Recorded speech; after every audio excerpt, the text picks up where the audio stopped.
Aleluia. Nessa noite nós iremos celebrar a ceia do Senhor. É lamentável como muitos da minha geração já não conseguem compreender a relevância do culto da ceia do Senhor. O culto da ceia do Senhor é mais importante do que qualquer vigília, do que qualquer congresso, seja do ciclo de oração, seja de jovem, seja de criança, porque no culto do Senhor nós fazemos um memorial sobre a vida, o ministério, a morte e a ressurreição de Jesus. O apóstolo Paulo diz que se Cristo morreu e não ressuscitou, a nossa fé, ela é vã. Mas nós sabemos que Cristo, Ele morreu e Ele ressuscitou. Na carta que Paulo vai escrever aos Filipenses, no capítulo de número 2, no versículo de número 3 a seguir, Paulo ele vai dizer: nada façais por contenda, por vanglória, mas por humildade cada um considere os outros superiores a si mesmo. Não atente cada um para o que é propriamente seu, mas cada qual também para o que é dos outros. Paulo, nesse capítulo de número 2, ele está falando sobre a unidade cristã, ele está falando sobre a humildade, ele está falando sobre a importância de nós considerarmos as outras pessoas, de nós não buscarmos apenas os nossos interesses, mas os interesses também dos nossos irmãos.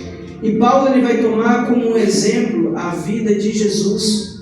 É por isso que no versículo de número 5 ele vai dizer: de sorte que haja em vós o mesmo sentimento que houve também em Cristo Jesus, que sendo em forma de Deus não teve por usurpação ser igual a Deus, mas esvaziou-se a si mesmo, sendo obediente, tomando a forma de servo, fazendo-se semelhante aos homens, e achado na forma de homem, humilhou-se a si mesmo, sendo obediente até a morte, e morte de cruz. É interessante que Paulo, ele vai dizer que Jesus foi obediente até a morte, e ele faz questão de dizer que a morte de Cristo foi uma morte de cruz. Por quê? Porque a cruz era símbolo de vergonha.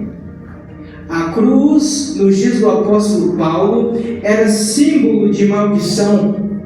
Devido aos sofrimentos, a crucificação era considerada a penalidade suprema, a morte mais miserável, reservada para os piores criminosos da época. E nós sabemos que Jesus, ele passou pela cruz. Nessa noite eu quero pregar um pouco sobre a cruz de Cristo. Para onde a cruz de Cristo aponta? Nós sabemos que a cruz, ela tem mais esse formato. Aleluia. Existem diferentes tipos de cruz, mas a cruz mais comum, ela tem esse formato. A cruz que Jesus morreu. A primeira direção que a cruz aponta, a sua base, ela aponta para baixo. Está falando sobre a humilhação de Cristo. Aleluias, glórias a Deus. Quando observamos os 4 evangelhos, Mateus, Marcos, Lucas e João, nós percebemos que esses evangelhos vão falar um pouco sobre o nascimento, sobre a vida, sobre o ministério, sobre a morte, sobre a ressurreição de Jesus. É interessante que os 4 evangelhos, eles de propósito, eles não nos apresentam um relato completo sobre a vida de Jesus, mas eles nos apresentam Jesus. Embora os evangelhos eles sejam incompletos como uma história, como uma narrativa da vida e do ministério de Jesus, eles são completos como uma revelação da parte de Deus. Não sabemos tudo o que Jesus fez, mas através dos evangelhos nós podemos saber quem Ele é. Aleluias. A cruz aponta para a realidade da humilhação de Jesus. No Evangelho de João, no capítulo de número 1, do versículo 1 ao 3, vai dizer que no princípio era o Verbo, e o Verbo estava com Deus, e o Verbo era Deus. Ele estava com Deus no princípio. Todas as coisas foram feitas por Ele, e sem Ele nada do que foi feito se fez. O apóstolo Paulo, quando ele vai escrever aos Colossenses, no capítulo de número 1, do versículo 15 ao 17, ele vai dizer que Cristo é a imagem do Deus invisível, o primogênito de toda a criação, porque nele foram criadas todas as coisas que há nos céus, que há na terra, visíveis e invisíveis, sejam tronos, sejam dominações, sejam principados, sejam potestades. Tudo foi criado por Ele e para Ele, e Ele é antes de todas as coisas, e todas as coisas subsistem pelo seu poder. A cruz aponta para a humilhação de Cristo. Agora eu quero que vocês imaginem comigo o Criador do universo, aquele que coexistia com o Pai de eternidade em eternidade, ele se submeter a ser gerado no útero de uma mulher. Agora eu quero que você imagine comigo aquele que estendeu os céus como se desenrola uma cortina, assumindo a forma de homem para morrer na cruz do Calvário. Na cruz o leão se fez cordeiro. Na cruz a videira verdadeira se fez raiz em terra seca. Na cruz o Rei dos Reis e Senhor dos Senhores se fez servo. Na cruz ele morreu para que eu e você tivéssemos a vida eterna, para que eu e você tivéssemos vida e vida com abundância. Aleluias. Glorifica o Senhor nessa noite.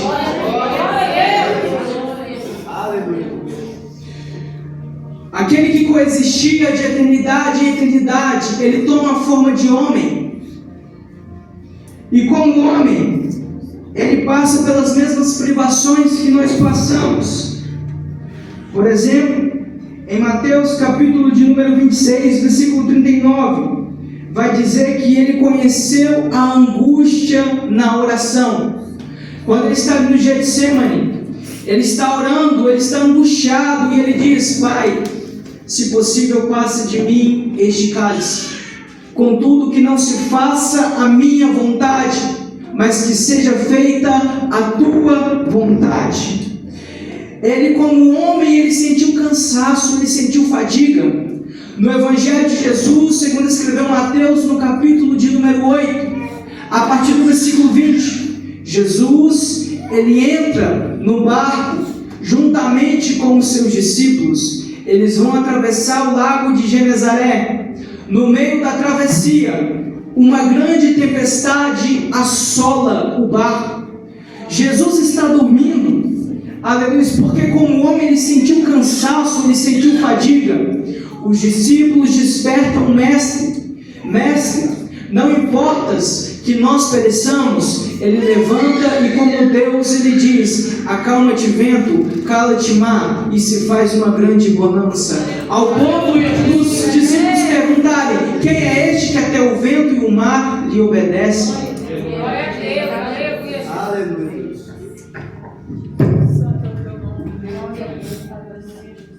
Como homem, ele sente fome. Mateus capítulo de número 4 diz que depois de ele ter jejuado 40 dias e 40 noites, ele sentiu fome.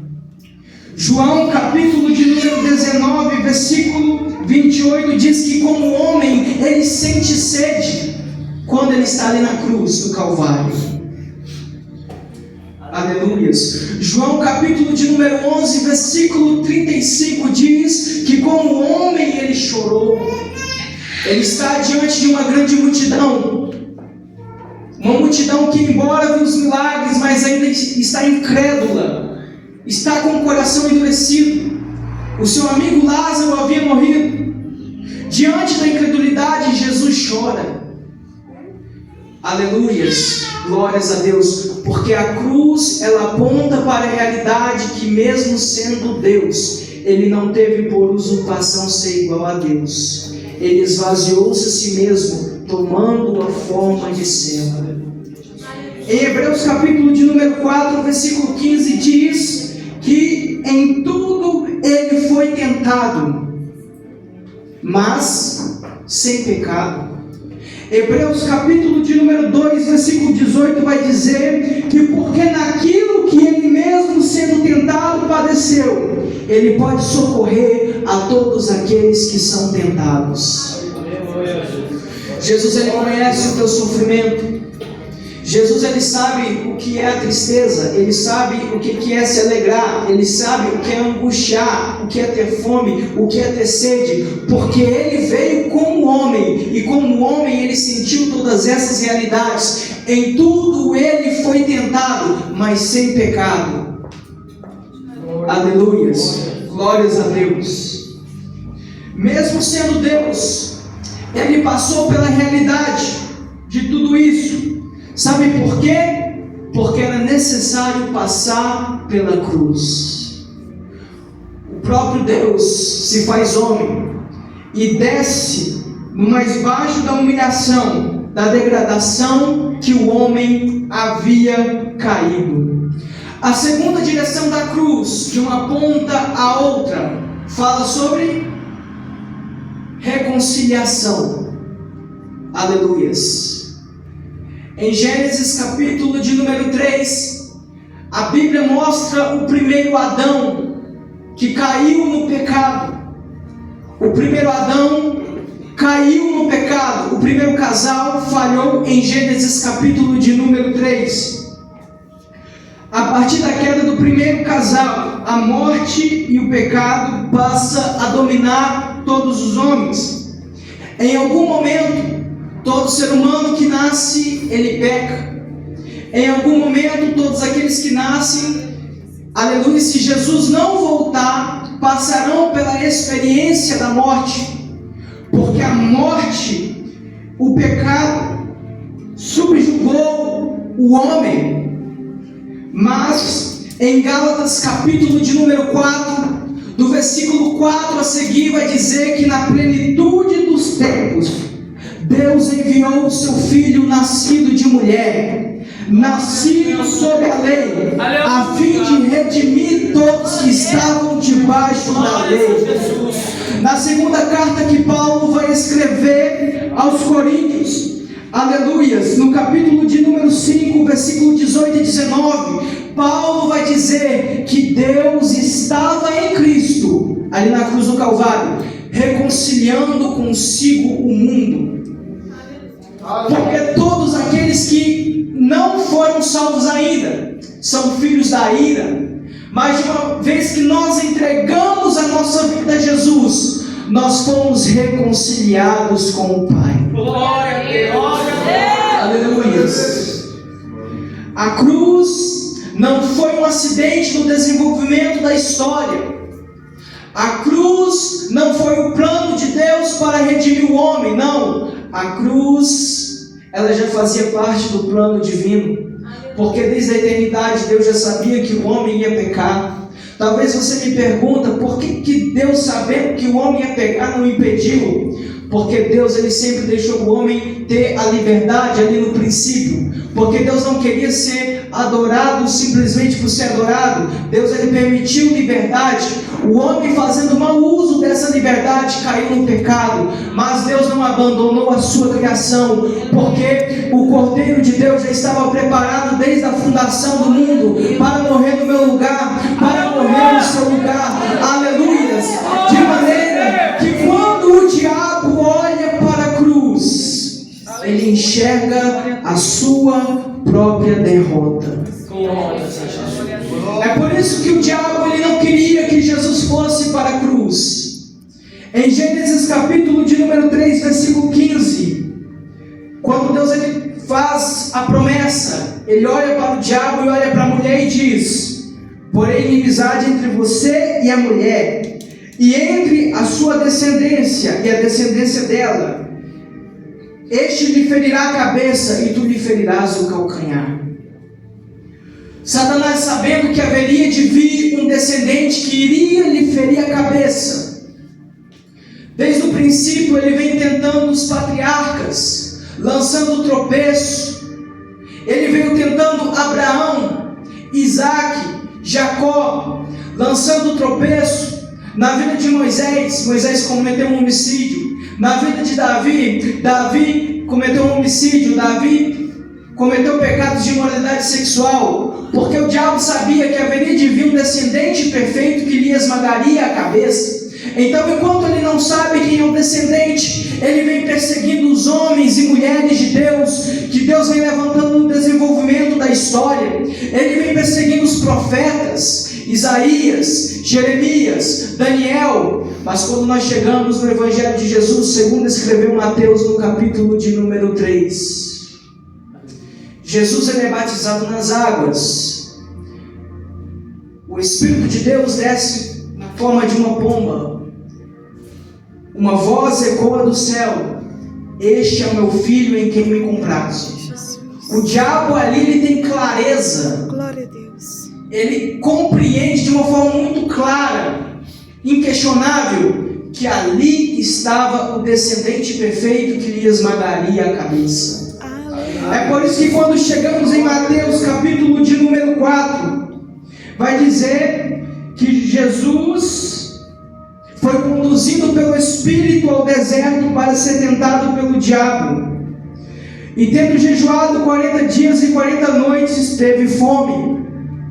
O diabo que derrubou o primeiro Adão ali no jardim, agora se apresenta diante de Jesus, que é chamado por Paulo de um segundo Adão, ali no deserto. E o diabo ele começa a tentar Jesus nas 3 esferas: corpo, alma e espírito.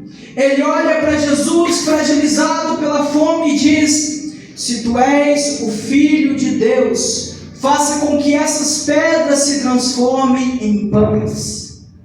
Jesus, revestido de poder e autoridade, ele diz: olha, está escrito, nem só de pão viverá o homem, mas de toda palavra que procede da boca de Deus. Porque o propósito do diabo era tentar Jesus no corpo, para que Jesus pudesse usar o seu poder em benefício próprio. O diabo tenta Jesus no espírito.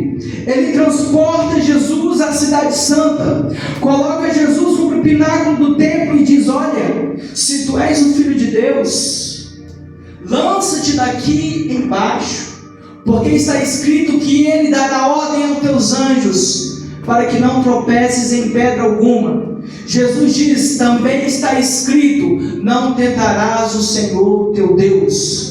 O diabo não desiste, ele transporta Jesus para um monte muito alto, ele mostra a glória dos mundos, ele mostra a beleza, a riqueza, e diz: olha, se és o filho, se prostrado me adorares, tudo isso te darei.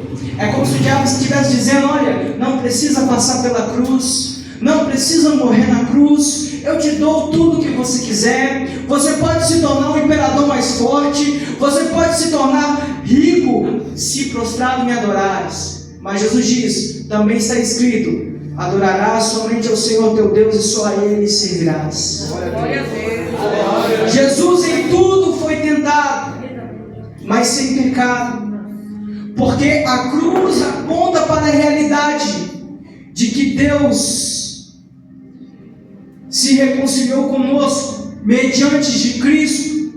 Ele é o mediador entre Deus e os homens. Ele é o caminho, a verdade e a vida. Ele é a porta que nos dá acesso ao Pai. Aleluia. Glória a Deus. Aleluia, Jesus. Glória a Deus. O diabo tentou impedir Jesus de ir para a cruz, mas era necessário passar pela cruz. A cruz também aponta para cima, para a nossa vitória. Aleluia.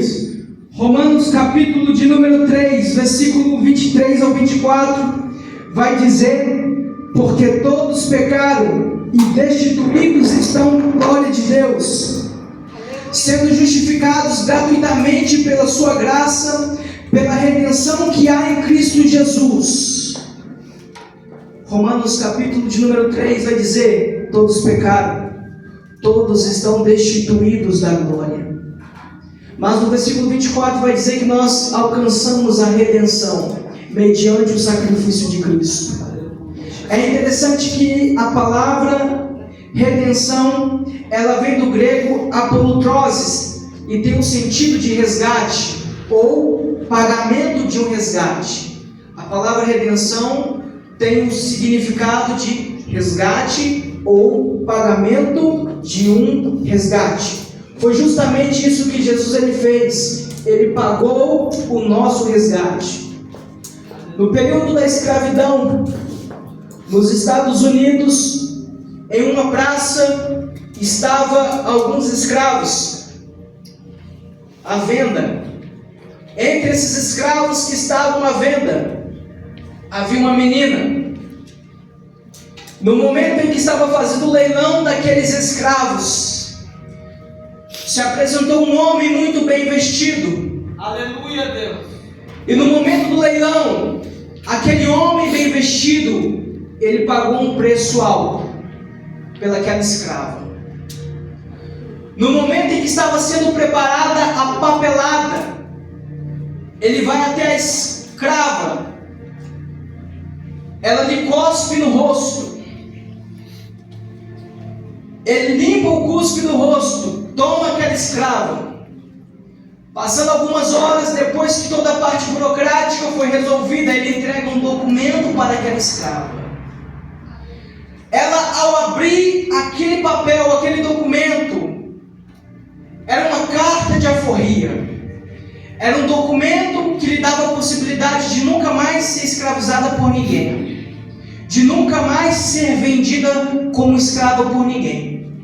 Aquela jovem, ela começou a gritar: o Senhor me comprou para me dar liberdade.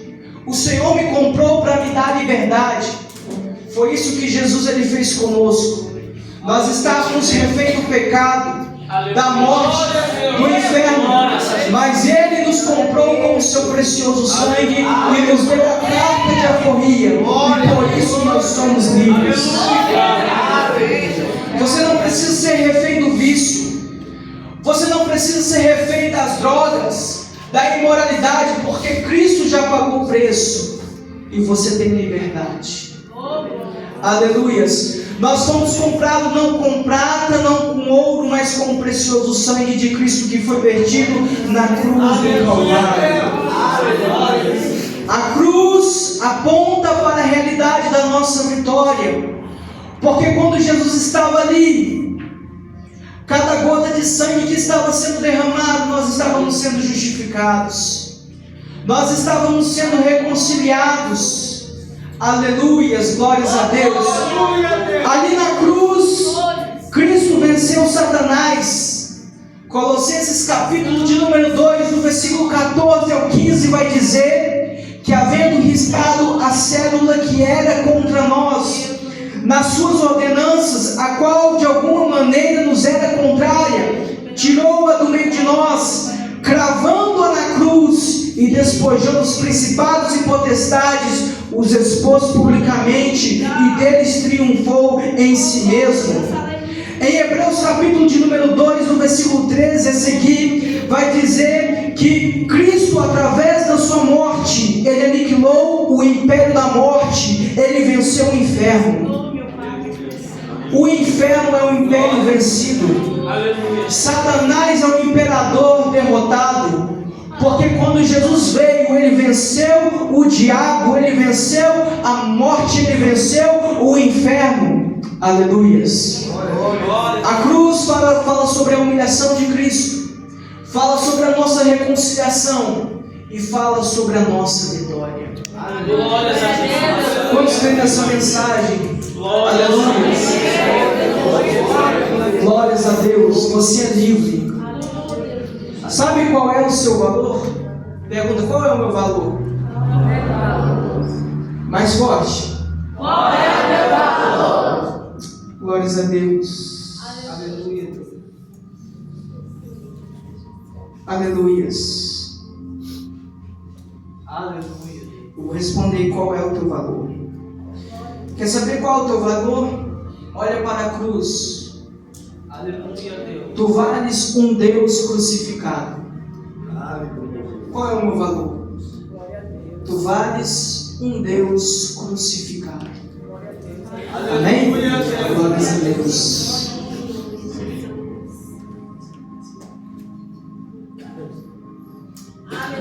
Glórias a Deus. Irmãos, o pastor me dá autorização.